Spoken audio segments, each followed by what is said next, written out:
Tiffany here with Years of Years, and it's This Day in Disney, and today is June 11th, and we are going to start off in 1977 with Walt Disney World's version of the Main Street Electrical Parade. It debuted on this day at the Magic Kingdom. It was created by Bob Jani, and the project director was Ron Miziker.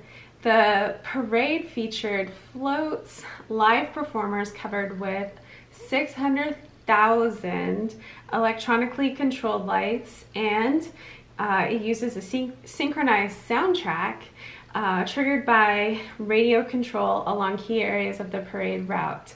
So this was an awesome parade. We love the Electrical Light Parade.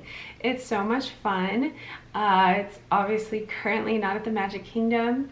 It's traveled to, there's a version of it at Tokyo Disneyland and one at Disneyland as well, but I do not believe it's running at the moment. I know it was running in 2019, but with everything going on, it hasn't come back yet. I do hope we see it back at the Magic Kingdom sometime, because this is one of our favorite parades, if not maybe our family's favorite parade.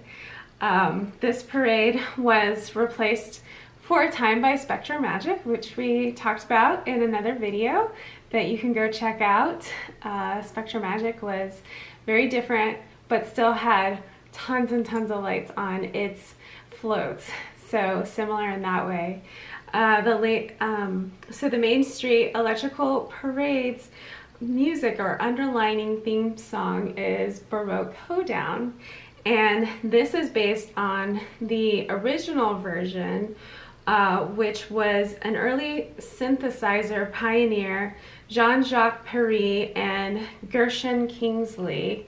So they released an album on the which was called Kaleidoscope Vibrations, Electronic Pop Music from Way Out, which was produced in 1967. And Disney worked with their producers to use Baroque Hoedown, and that's that iconic sound of the Electric Light Parade. So Jean-Jacques Perrey said, in the 1970s, Walt Disney Productions chose this tune to be the theme for the Electrical Parade. It was extraordinary. I didn't know about it because the publisher said nothing to me. It was by chance that I went there and was so surprised to hear Baroque Hoedown arranged for a full orchestra. Interesting story, huh? Can you imagine if you had created some really cool music and ended up at Disney World or Disneyland and they were using it in a parade? He said it was, I quote, extraordinary, so that's a good thing.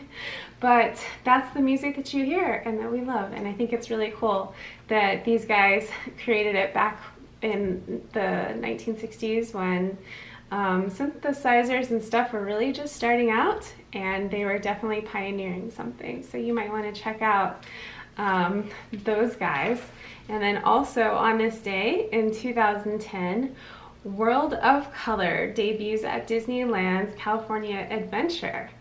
So this show has over 1,200 musical water fountains. So this is a really neat show. I went ahead and did the whole show today and really loved it. It has fire, lasers, lights, fog, with the high definition projection screens, just like with Fantasmic, only different and probably a higher quality, or just better technology, because it was set up in 2010 and they had a lot of experience, obviously. So this is a really, really cool show. But it's not just this like new big thing. It's inspired by Walt Disney's Wonderful World of Color anthology TV series. So it has a lot of classic Disney in it. So you get those feelings, but it's also very current as well. It just looks clean and so colorful. The colors are incredibly vibrant on the screen. I would really, really like to see this in person, because I'm pretty sure It's amazing. The theme song for the show, I mean, there's different Disney films and character theme music in it, but the main theme song is from the show, which was written by the Sherman Brothers, of course. And this replaced Disney's Luminaria.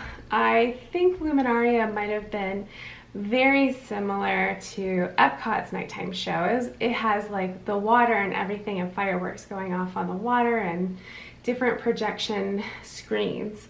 And so those two shows seem similar. I may be wrong on that, but they seem very similar to me, and something we'll talk about in the future. Also, this show, World of Color, really reminded me and made me think that this must be some of a tribute to the Dancing Water show, which was at the Disneyland Hotel. And that show started in the 1970s, and something that lots of people in the Anaheim area could go and enjoy at the Disneyland Hotel. It was just out there. You didn't necessarily need a park ticket to go check it out. And it had similar features of colored water and synchronized to music. What a cool thing. And that was back in 1970. So I'm sure we will talk about the Dancing Water show another time also, but lots to check out today. I hope you learned something new. I sure did, and we'll see you next time.